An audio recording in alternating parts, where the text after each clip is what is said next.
My first experience with the universal robots was pretty amazing. I kind of liked it because it was more of that hands-on. I just never seen nothing like it, especially like up close. You get to do stuff on your own. You get to learn how it moves. What you see on TV, finally, you're doing it. So it's like how easy it really is, but it makes it look so complicated. I thought it was going to be a whole lot of technology involved, but it's mainly on the tablet, so that was pretty cool.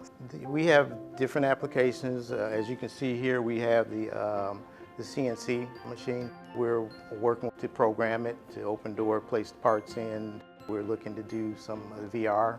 You'll see a total environment that emulates what you see out in the industry. You'll see conveyor systems, you'll see robots picking up boxes, palletizing them. You'll see some autonomous robots picking parts and taking them to a storage location. We're trying to do some things that will jog the students' imagination, take them to the next level.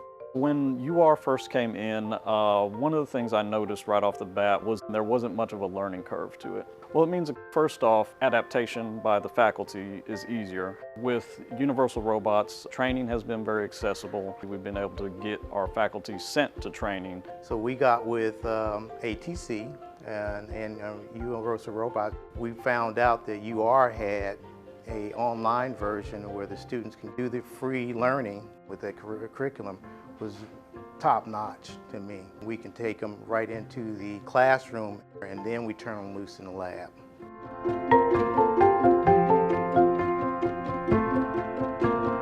Once the instructor is certified, they get access to the LMS, which has lab exercises for the students. And so we love that because that certification kit gives you really everything you need to make it through that certification curriculum. The LMS is great.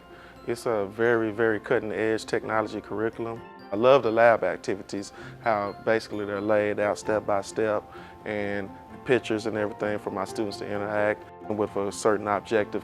The kit that comes with the UR robot, that's helped us simulate a small-scale factory setting, but we can transfer it to a bigger scale version. It builds up the students' confidence to work with this type of equipment.